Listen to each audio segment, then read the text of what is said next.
أعوذ بالله من الشيطان الرجيم. بسم الله الرحمن الرحيم. وإسماعيل وإدريس وذا الكفل كل من الصابرين وأدخلناهم في رحمتنا إنهم من الصالحين. اور اسماعیل اور ادریس اور ذوالکفل یہ سب صبر کرنے والے تھے، اور ہم نے ان کو اپنی رحمت کے دائرے میں داخل کر لیا۔ بلا شبہ یہ اچھے لوگ تھے۔ ان آیات میں 3 نبیوں کا نام لیا، اسماعیل علیہ السلام، ادریس اور ذوالکفل، اور فرمایا کہ ان سب کا حال یہ رہا ہے کہ یہ سب صبر کرنے والے رہے ہیں، ان کو سخت حالات سے گزرنا پڑا۔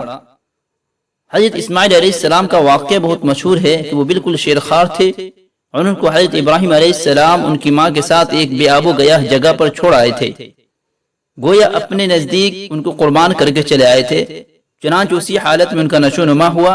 اب وہ کیسے زندہ رہے، انہوں نے کیسی تکلیفیں برداشت کی، اس کا اندازہ کرنا بھی مشکل ہے۔ پھر اس کے بعد یہ کہ ان کو ذبح کرنے کا حکم ہوا، اور صرف یہی نہیں کہ ذبح کر دیتے، بلکہ حضرت ابراہیم علیہ السلام ان سے کہا کہ بذریعہ خواب ہم کو اس طرح کی ہدایت ملی ہے، تو تمہارا کیا خیال ہے؟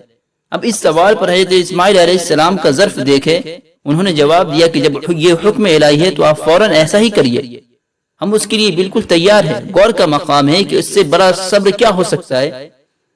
حضرت اسماعیل علیہ السلام کے علاوہ حضرت ادریس علیہ السلام اور ذوالکفل علیہ السلام کے واقعات پر غور کرنے کی بھی دعوت دی گئی ہے۔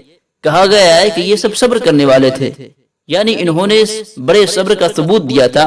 البتہ یہاں ان کے حالات نہیں بیان کیے گئے، بس مختصر یہ کہہ دیا گیا کہ یہ سب بڑے ہی صبر کرنے والے تھے۔ ان میں حضرت اسماعیل علیہ السلام کا واقعہ قرآن مجید میں دوسری جگہ بیان کیا گیا ہے، جس سے ان کے غیر معمولی صبر کا اندازہ کیا جا سکتا ہے۔ ان کے بچپن سے لے کر جوانی تک کے واقعات پر غور کرے تو ایسا کون ہوگا جو ان کے برابر برداشت کیا ہو؟ یہ آخری درجے کی بات ہے کہ وہ اپنی جان دینے کے لیے تیار ہو جائے۔ غرض کہ ان سب لوگوں کے متعلق ان کے صبر کرنے کے نتیجے میں صلح کی بات کرتے ہوئے یہ بتایا گیا کہ ہم نے ان کو اپنی رحمت کے اندر داخل کر لیا، یعنی ہم نے ان کے صبر کا بہتر صلہ دیا، کیونکہ یہ اچھے لوگ تھے، انہوں نے اطاعت و عبادت کا اچھا ثبوت دیا۔